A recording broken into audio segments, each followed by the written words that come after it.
Tiana Shoei. I'm an executive, a reader, writer, entrepreneur, athlete, life coach, and energy. This is my podcast, Tiana Shoei Ain't Quite Right. Join us as we laugh, learn, and live big.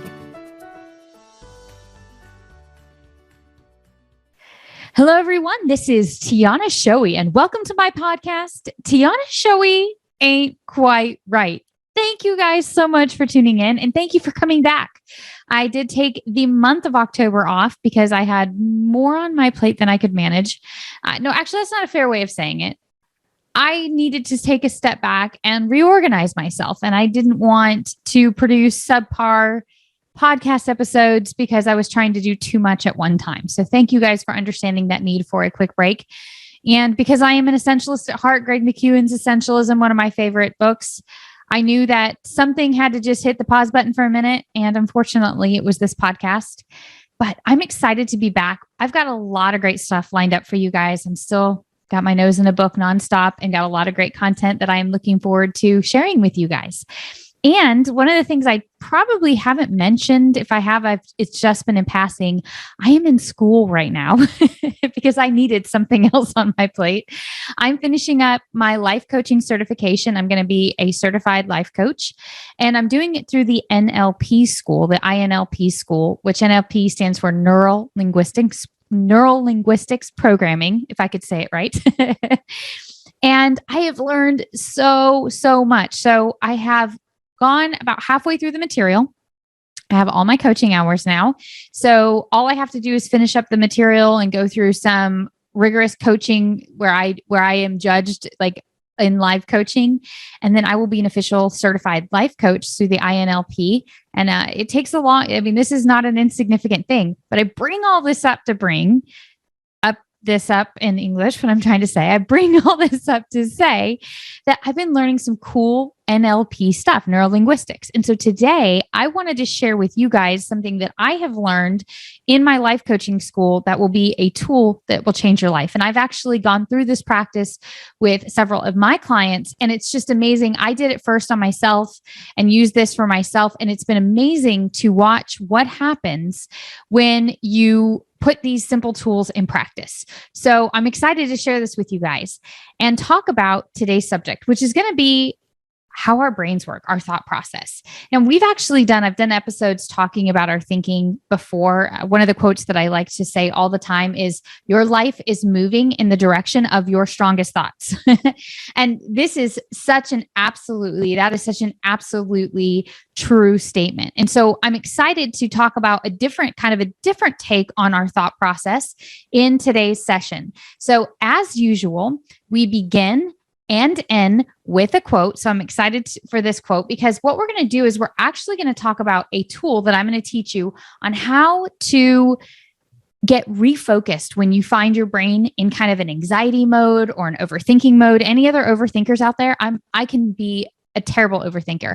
And I'm actually going to teach you a very practical tool that's going to end this process. So if you're a person who struggles with kind of getting in that place where sometimes you feel what some might describe as anxiety, and I'm not talking about clinical anxiety. I'm not going to be a licensed therapist, so giving diagnoses is going to be outside the scope of what a life coach does. But sometimes we have that state of mind where our brain feels like it's almost in an anxious state, or we find ourselves just repeating a thought process over and over again, and you feel like you can't think straight or clearly.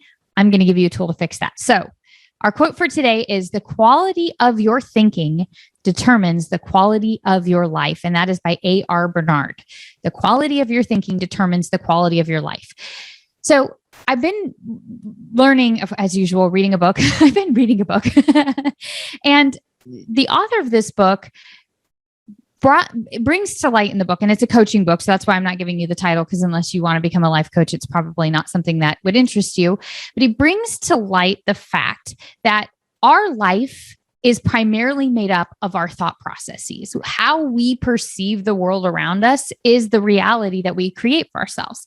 And like I said, I've talked about this before, so this isn't a new concept to those of you who've listened to my other episodes, but he gives some really good concrete examples. And I wanted to share some of those examples with you before we jump into this exercise that I'm going to teach you. That is a neuro linguistics programming exercise. He talks about the fact that when we're around somebody that's annoying, for example, we'll use this example because we all have somebody. Think of somebody in your life who annoys you right now. And the point that he makes as he's teaching us in this book is that person isn't necessarily annoying. It's that you perceive that person as annoying. Now, all of you are saying, no, Tiana, this person is really annoying. But to somebody, that person isn't annoying because their perception of that person is not the same as yours. Let me give you an example. Children, okay? How many of you have ever been around a child that's annoyed you? All of us have, right? In fact, some people may say, unless it's my child, they annoy me. But that same annoying child and some of those same annoying characteristics can be very endearing to their parents. Or like me as my aunt, or as an aunt, me as my aunt, me as an aunt, I find my nieces and nephews like annoyingly endearing. There's very little that they do that annoys me because I just love them and I love being around them. But so much of what they do, most people would find really annoying. The only difference between me and everybody else is how I perceive them. It's not them. It's how I perceive them. And this is true for everything in our lives. We actually get to choose, whether we realize it or not, how we think about and how we respond to a situation. But it's not just as simple as changing your thoughts. If I told you I want you to think positive thoughts about somebody that annoys you, that's not going to make them less annoying to you. Some of our thought process and some of our taste is just built in.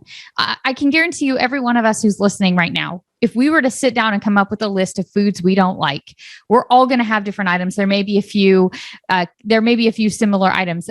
Ironically enough, I think that I have yet to find a person who doesn't dislike one of these foods on this list: mushrooms, olives, tomatoes. Like it seems, and onions. It seems like every human being dislikes one of those four. Now, I actually happen to like all four of those, but a lot of people will find one of their foods they don't like will be one of those four: mushrooms, olives, onions, and tomatoes. One of those four will end up on that. Now, to me, that sounds like the dream pizza, but to some people, that sounds like a nightmare. I use this kind of odd example to say there's nothing wrong with any one of those four ingredients. My ingredient is bell peppers. Ugh, I hate bell peppers. I can't. They're so full of nutrients that I make them often, but I'm like tolerating them at best. But my husband, on the other hand, loves those bell peppers. And the only difference is our taste buds perceive the flavor of that food differently.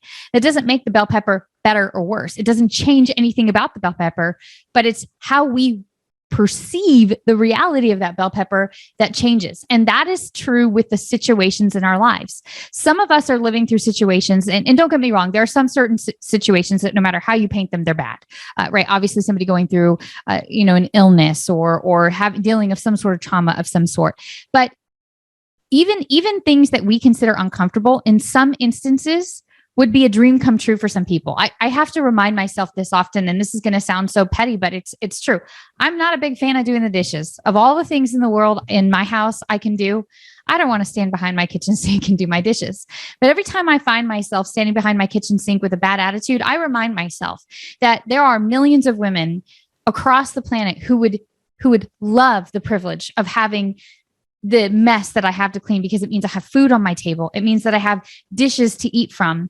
And so it's so easy. Anytime I find my attitude slipping into a bad place, I remind myself how fortunate I am to be standing in my kitchen, cleaning food off my plates that is in abundance in my home. And I'm not saying that to brag. I'm saying that to recognize that my perspective needs adjusting frequently. Sometimes I have to check in with myself and say, how much of an entitled little brat are you?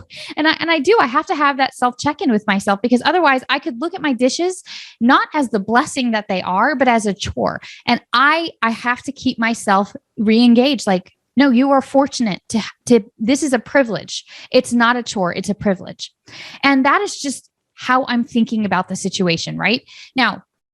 I'm using, to start off this podcast, I used very, I would say, simple examples, kids and dishes. But now I want to dig into real life stuff, the stuff that that can make life seem very, very difficult, right? All of us have those things. I think that sometimes we forget that there is not a human being alive that will not endure some sort of pain and suffering in their life, some sort of uncomfortable situation, some sort of less than ideal circumstance. Sometimes those circumstances are a result of our decisions. Sometimes those circumstances are the result of somebody else's decisions. And sometimes they're a result of bad timing. I mean, I'll never forget the story I read of somebody walking through a park and a tree branch fell on them and they were in the hospital for weeks. Nobody's fault. It's just bad place, wrong place at the wrong time. And so life is full of all of those kinds of curveballs.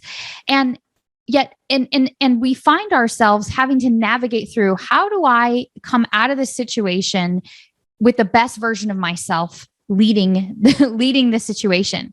But that can be really challenging if you're in a circumstance where your brain is just on an overload cycle. We've all been there. Can you think of a circumstance in your life right now that when you think about it, you visibly tense up? You feel the tension in your neck, you feel it in your back, you feel it in your shoulders, maybe you feel it in your stomach. It stresses you out. It's an unpleasant situation. You don't feel like you have an answer for it. You feel frustrated by the situation. And when you think about it, you find yourself overthinking it, and you might even describe some of how you're feeling as somewhat anxious, right? There may be some anxiety. Well, if you have ever been there, or if you are in that situation right now, I'm going to walk you through a really cool tool that is going to help you disrupt that cycle in your brain and get you back to a manageable stress level. So for this practice, for this exercise, if you are driving, don't do what I'm about to say, but get a piece of paper and a pen and write down some notes, because I'm going to walk you through a process, a step-by-step process that is going to require you to follow this procedure. And so I suggest taking notes so you can keep track of this in the future. So I'm going to walk you through this similarly to what I would do if I were coaching you. So like I said, I've done this with several of my coaching clients, myself included. I've coached myself through something like this, and it's life-changing, because I have been in situations where I'm so stressed out about something. I'm so overthinking something.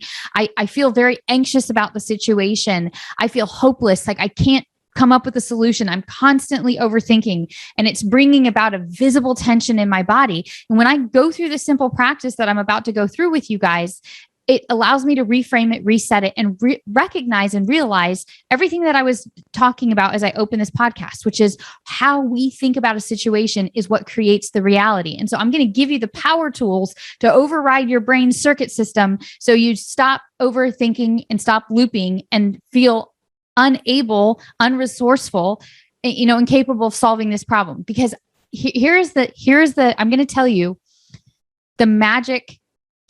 I don't know what the right word, magic that and I think this is a fair word, the magic behind coaching. There's one truth that any good coach knows at their core, and I'm going to share it with you right now. And that is, whoever you're coaching has the solution to their problem inside of them. My only job as the coach is to help pull their solution out of them. So the reason that I share that with you is to tell you, it doesn't matter what circumstance you're facing in life right now.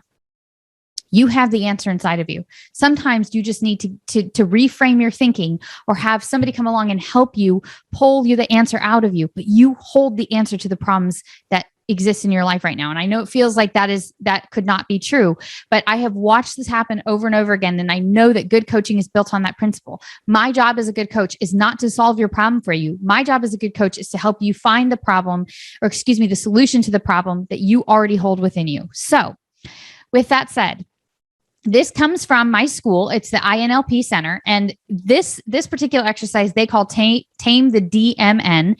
And the reason that they call it the Tame the DMN is because it talks about how we override the default mode network in our brain. So there's a little bit of nerdy stuff. This school has been one of the best things I have ever invested my time and money into. I'm so grateful for the opportunity to be learning these things, but I'm going to teach you guys how to tame the DMN and just give you a simple exercise. So if you can right now go through this process with me, that would be great. If not, just write down the steps that I give you and go back and do it. And it's in a time and space where you can block off at least 30 minutes for yourself. Now, I'm not going to take the full 30 minutes to do this with you right now, but in order to effectively do this, and this is why it works really well in a coaching session, because during that coaching session, your attention is mine, my attention is yours. We have dedicated this block of time to each other. So whenever you decide to actually sit down and go through this practice in real time, give yourself a minimum of 30 minutes. I suggest a little bit longer. So that way you can really, truly clear everything off, shut the door, turn the phone off, and have nothing but a piece of paper and a pen in front of you. That's it. It's going to be that simple of a process. And then you can take this tool that I'm going to give you and you can use it anytime you find yourself in an overthinking situation where your brain is just kind of going and going and going. We've all been there in that time where we just feel overwhelmed by the fact that our thought process is kind of overriding our ability, our prefrontal cortex. Our thought process is overriding our ability to solve this problem. So here's what you're going to do. When you have the time to do this, sit down with 2 blank pieces of paper and a pen. That's it. So all you're going to need is 2 blank pieces of paper and a pen in a quiet, comfortable place. Light a candle. Do something that, create a space for yourself that is going to be very peaceful. Maybe turn on a sound machine in the background. Nothing with words because that'll distract you, but maybe some noise, just some noise in the background, and just sit down and we're going to give ourselves some space. So the first thing I want you to do when you sit down and do this is just take a few deep breaths. Just a few deep breaths and just decide that now you're going to be present in this moment. So once you sat down and you've taken a few deep breaths, then what I'm going to ask you to do is just pick the number one thing. And it might be a category. Okay. So maybe it may not be a particular thing. So maybe for you, it's a category of something like finances. Maybe it's a category of career. Maybe it's very specifically your boss. Maybe it's very specifically a thing, whatever this is that is causing you to overthink or feel anxiety about the situation. I want you to sit down and I want you to write down in the center of the piece of paper, whatever it is that's stressing you out. Just write it down. So maybe it's, my finances, or maybe it's my boss, or maybe it's my boyfriend, or maybe it's my health and fitness, whatever it is that's creating the stress. And then what I'd like you to do is I'd like you to write down everything about that situation that stresses you out. So maybe it's for your finances. Start writing everything you can think of that stresses you out. I don't know if we're going to have enough money. I feel like I'm in over my head in debt. I'm not good at sticking to a budget. Whatever it is that's stressing you out, I just want you to take the time to write all that down. So sit down in the middle of your piece of paper, write down the stressor, and then all the way around it. You can do it in a circle. You can just put it wherever your thought. I just want you to unload. Let all these thoughts of anxiety, these kind of anxious thoughts that come into your mind, and all the stressful thoughts, get them all out on that piece of paper. Hold nothing back. And once you have written down everything about that situation that stresses you out, I want you to put the piece of paper down. And we're going to take a couple more deep breaths again, okay? Just real deep belly breaths, okay? And now I'm going to ask you to set a timer for a minimum of 60 seconds. In most cases, I suggest 90 seconds, so a minute and a half. We're going to go through 3 separate exercises that should last a minimum of 60 seconds. Better if you can do it for 90 seconds, okay? And what I want you to do is, first of all, I want you to pay attention to one sound around you. Just one sound. So right now I'm in my office, and if I were to stop talking, if it weren't the sound of my voice, I would hear the ticking of the clock on my wall. Tick, tick, tick.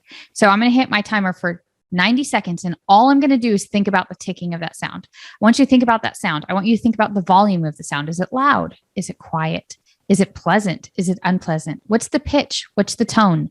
Do nothing but think about that sound for the next 60 to 90 seconds. And that's all I want you to think about. I want you to take in everything about that sound that you can and just let it play over and over and focus 100% of your attention on that sound. After you have done that, the next thing I'm going to ask you to do is pick a something that you can feel. Maybe it might be something you would hold in your hands. Okay. So if you have a really cool pen, maybe it's the chair that you're sitting on. I want you to pick a certain thing that you can feel with your body. Okay. A physical feeling. So sometimes when I do this, I might take my ring off and I'll hold it in my hands.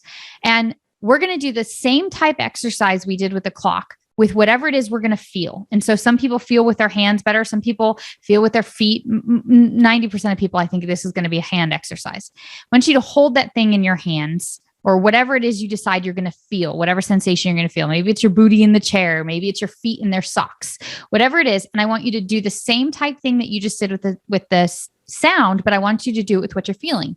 Think about that thing that you're feeling. Is it hot? Is it cold? Is it firm?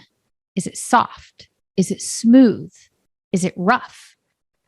How does it feel? Is it large? Is it small? Just do nothing but think about what you're feeling. I want you to feel, almost imagine as if you were blind and you were sensing the world through what you're feeling in that moment, and just focus on that one thing again. Set that timer for 60 seconds or 90 seconds and do nothing but feel that item in your hands and your feet, whatever part of your body you choose to feel. For some of you, maybe get one of those, what are they called? They're like, they've got lavender in them, like rice lavender things. They're like neck warmers, and you can put them in the microwave and put it around your neck, and you can hold it around your neck and you just feel that sensation around your neck. If that's a good way to relax for you, and feel that warmth and feel the soft and the tenderness and the weight and the pressure of it on your shoulders, something that will really heighten your sense of touch and feel. Once you've done that for 60 to 90 seconds, now we're going to do the last practice, which is visual. So the first thing we did was auditory. The second thing we did was kinesthetic. And now we're going to do something visual. I want you to look around in the room that you're in and find something that's extremely pleasing to you. So against my wall, where you guys can't see on the other side of my camera, I've got pictures of the forest. I love the outdoors. And so I want you to just look at that picture and do the same thing that we did with the other two items, the kinesthetic and the auditory. And I want you to focus about everything about that picture, the colors, the depths, the location. Do nothing other than think about that thing that you're looking at for the 60 to 90 seconds. So you're going to go through that process. Again, I just want to remind you, you're going to hear a sound, just a sound. I want you to tune out a specific sound. You're going to pay attention to a feeling, something that you're feeling, that you're touching. Like I said, you can get one of those nice heat packs and warm it up before you do this. Go stick it in the microwave so it gets nice and hot and cools down when you're ready to put it on your shoulders and go through this process. And then something that you can look at that is pleasant to you, something that you're going to enjoy looking at. And I want you to think about nothing other than that item. I want you to do each one of these for 60 seconds minimum, up to 90 seconds. Now, once you've done that, I want you to take another 3 deep breaths and get a clean piece of paper. So you already have your piece of paper where you wrote down the thing that's stressing you out and all the things about it that's stressing you out. Now I want you to get a clean piece of paper, and I want you to do the same thing again. I want you to write down the thing that's stressing you out and all the things about it that are stressing you out. Now, what is going to be interesting about this process is if you go through this, you will find that it is very difficult. If you have done the last 3 steps that I just walked you through, it will be very difficult, if not impossible, to write anything down on that list. This has happened 100% of the time that I do this with coaching clients. They can come up with almost nothing. They might come up with 1 or 2 things, but can come up with almost nothing the second time. The reason for that is we have disrupted the brain's cyclical thought process by focusing on the auditory, kinesthetic, and visual senses. We've overridden basically our brain's overthinking process. And what this now does is you will find yourself almost excited to re-tackle the problem. So now that you are out of a state of having overthinking or having anxious type thoughts, now we're going to be able to sit down and actually solve this problem. So once you have sat down and tried to write some things down, I can almost guarantee you most people struggle to come up with something to write down once they do this correctly. Now, we're going to do one other quick exercise and then sit down, and I'm going to give you guys some questions to ask yourself so you can solve this problem and reframe your thinking. Because again, our thought process creates our reality, but changing that thought process is a lot harder than you think it is, unless you get some of these cool tools that I'm going to be introducing you to throughout this podcast, as I learned them for myself in life coaching school. And you guys, this is great information I'm giving you, by the way. This is information I paid a lot of money and a lot of time to invest in, and I'm happy to share it with you because I know how life-changing this process can be. So now that you've tried to write down your stressors a second time, ideally you will notice that they significantly decrease and you feel much less tension. You have a lot fewer thoughts about this thing. Now we're going to try solving the problem, but we're going to go back through the same practice I just took you through with the auditory, kinesthetic, and visual, but with a slightly different twist. So now this time, I want you to take 3 deep breaths. All right. And I want you to listen to all the sounds around you rather than focusing on just one sound. I want you to listen to all the sounds. So set your timer again for another 60 or 90 seconds. And I want you to listen to every sound. So right now, when I'm taking in all the sounds, I'm hearing the buzz of my computer, the tick of my clock, the sound. And I want you to take it in all at one time without trying to focus on a single thing. You're going to be doing what's called broad auditory. We're going to take in all of the sounds around us. And then after we do that, we're going to do the same thing for kinesthetic. I want you to feel everything that you're feeling. The hair moving on your head, the temperature of your body. Is it hot? Is it cold? What does your shirt feel like on your skin? How about your pants? How comfortable is the chair you're sitting in? Feel your socks on your feet or the pressure on your feet, whatever it is. I want you to feel everything that's happening with your body, all the temperature. And I want you to think about all of these things. Most of the time when we're processing sensory information, we're processing just one thing. You'll find it really interesting when you start to listen to all the things. You, like me, as I'm walking you through this, I'm trying to go through this and I'm like, oh, my ear itches. I think my ear was itching until I started trying to turn on my brain's ability to take everything that's happening in my body. And then lastly, visual. Same thing with visual. Rather than just focusing on one thing, I just want you to look around at everything. Take it all in. Let your eyes scan. See all the colors. See all the designs. See all the depths. Take it all in. And once you've done that for 60 to 90 seconds on all 3 of those, auditory, listening, kinesthetic, feeling, and visual all around you. Once you've done that, now I want you to sit down and just flip over one of these pieces of paper. We're going to go through a series of questions. All right. So the first question I want you to ask yourself is, what is valid about this concern that I have? So, there is some sort of validity to the concern or the stress that this particular thing is bringing about. So let's say we're talking about finances, right? What's valid? Well, I have to pay my bills. If it's your relationship, well, this is a significant person to me. If it's your boss, well, my boss obviously, has a big impact in my life. I want you to just ask yourself the question, what is valid about this thing that's causing me stress in my life? And then I want you to ask yourself this question. What about this situation? What about my concern should I be grateful for? So why should I be grateful for having this concern? If it's finances, again, it's because I'm being a mature, responsible person. I take my responsibility to be a financially responsible person serious. And so I'm grateful that I have the maturity to want to make wise financial decisions. Then I want you to ask yourself this question. What is the ideal outcome for this situation? What do I want for this situation in my life? And this is where I want you to think big. If it's a relationship issue, I really want to have a healthy relationship with this person, or I really want this person out of my life, right? Sometimes that's even better. Sometimes that's the better solution.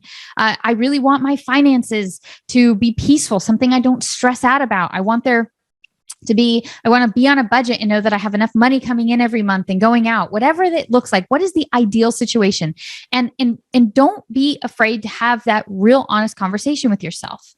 And then lastly, the last question you're going to ask yourself about this is, what is a way I can productively move forward in this situation? How can I productively move forward in this situation? And now you're going to go into problem solving mode. And what you will find is, rather than sitting and overthinking and dealing with anxious thoughts, you're now going to be in a position to actually solve the problem in front of you. Now, you may not figure it all out in that moment, but you've overridden your brain's default mode network, where it's just anxious thoughts, not feeling good, unresourceful, stressed out, feeling tension. And now we've replaced it with problem solving mode. Okay, how can I begin to solve this? What is one step? What is one thing that I can do such that by doing it will make everything else easier or unnecessary? That's the focusing question from the one thing. What is one thing such that by doing it will make everything else easier or unnecessary? Start asking yourself questions on how can you begin to solve this issue. So, You're going to go back and here are the questions again. You're going to ask yourself after you've broadly done all three of those things.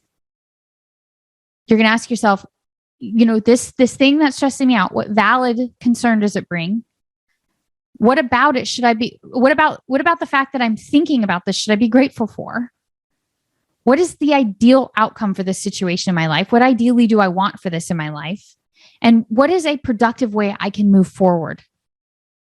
So with these basic questions, I've now given you a tool that will help you address and deal with some of the toughest things that seem to override your brain's ability to get into problem-solving mode. And by the way, it's 100% natural and normal.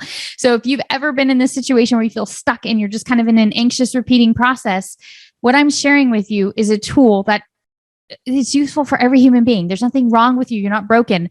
All we're doing is we're learning how to update our computer programming for the 21st century. This is where a lot of us get stuck in bad fixed mindsets, is that we are still operating with fight or flight, saber-tooth tiger operating system in a world where I don't have to worry about my neighbor eating me necessarily. I might have to worry about them accidentally running over me in the road. It's a little bit different world that we live in. And so we tend to get into fight or flight mode, which then gets us into this default mode network where we're just kind of like repeating stressful things. And we stay in a fight or flight mode of sorts, not the exact same type that we would have if a saber-toothed tiger came after us, but we stay in this kind of mode. And that's not a productive way for us to solve problems. If you're being chased by an animal, it's a very productive way to solve problems because you get an adrenaline rush and you go. If you're trying to figure out how to pay your bills, having an adrenaline rush and just, reacting is not a healthy way to respond to situations in your life. So what's cool about neurolinguistics programming is I'm learning all kinds of tools that say, listen, our operating system is built for a reason and it's there to protect us. And our stresses and those things that we carry around with us are our body's way of protecting us against dangerous things. But what we perceive as dangerous and what is really dangerous can vary a lot based upon how we naturally react to situations. And there are now tools that we can use to help us override our brain when it kind of gets into a mode that's not healthy. I know somebody, for example, who grew up in an extremely abusive home. And so this person, whenever their alcoholic father showed up, they had to immediately go into flight or fight mode, self-preservation. And so it was hide, get under the table, whatever you do. So this person grew up with a very trauma-based programming, which just said, whenever I am uncomfortable, instantly react. And so this person has years and years and years of this programming during the most formidable years of their life. And so I watch this person interact in social settings. And whenever this person is triggered, they instantly go into that fight or flight mode. And then I watch them go, okay, I overreacted, reel it back in. But it's because this has just been the natural default. And so one of the things that NLP allows me to do is help anybody who instantly has that reaction go, wait. I don't have to hide. Dad is not going to come and beat me. This is just an uncomfortable situation, but let's take what our natural instinct was and what we learned to do as a child and reprogram it and reform it into the world in which we live. And that's what we're doing with this tool. So thank you guys for listening to this. This is a really powerful tool, especially if you have children in your life who struggle to get focused. Just sit down and do this exercise with them. It only takes a few minutes. Have them, if they can't write it down, have them talk to you. Tell me what's stressing you out. Tell me about all the things that's stressing you out. Okay, now let's listen to this sound. What do you hear? Think about just that sound. And maybe you have them talk to you about that sound. Okay, I want you to, and give them something fun to play with. Hold this, here, I've got a little dinosaur on my desk. Hold this little dinosaur. Tell me all about it. What do you feel? Is it soft? Is it hard? Is it hot? Is it cold? Do the same thing with visual. Hey, look at this. Because of course I have a dinosaur. I also have a unicorn tape dispenser. Tell me about the colors you see. What is it? Shiny? Is it dull? Is it sparkly? Is it big? Is it little? What colors do you see? Walk a child through this same process. Do this same thing. And what you can even teach your children how to use this tool. And then what'll happen is if you are out in a situation or if you're in a meeting and you find yourself beginning to get in that mode, just go through this little practice silently yourself. Just listen to a sound, feel a sensation, watch a visual. And what you're doing is you're telling your brain, no, we're going to get back into the mode. Nothing's trying to eat me alive here. We're going to override our emotion center. We're going to get our prefrontal cortex re-engaged in the situation. And you can even use this silently in stressful situations. But anytime you have something in your life to solve, do this practice before you sit down and start thinking about how to solve problems. I've talked about thinking time before on this podcast. I probably should do a refresher course on this. It's so important to give yourself time to think. I make thinking a practice in my life. I create space every morning about the first 30 minutes of my day. I will not touch my computer. I will not turn it on because I know as soon as I turn on my computer, I'm going to be sucked into the digital vortex and I'm not going to give myself time to think. And I like to spend 30 minutes at the beginning of my day just saying, okay, what is high priority? What is important to me today? If I got nothing else done, what would be the most important things for me to get done? What ball can I drop? What balls are made of glass and what balls are made of rubber? I heard somebody say that the other day and I was like, that's a great way of saying it. And learning how to navigate that. And it all comes down to creating space in my day for me to think.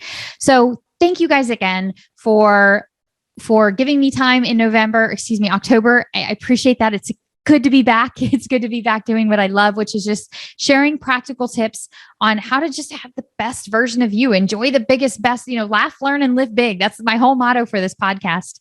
And I just need to get a few things figured out. I got to figure out how to finish school, but you know what? That's going to come one day at a time, right?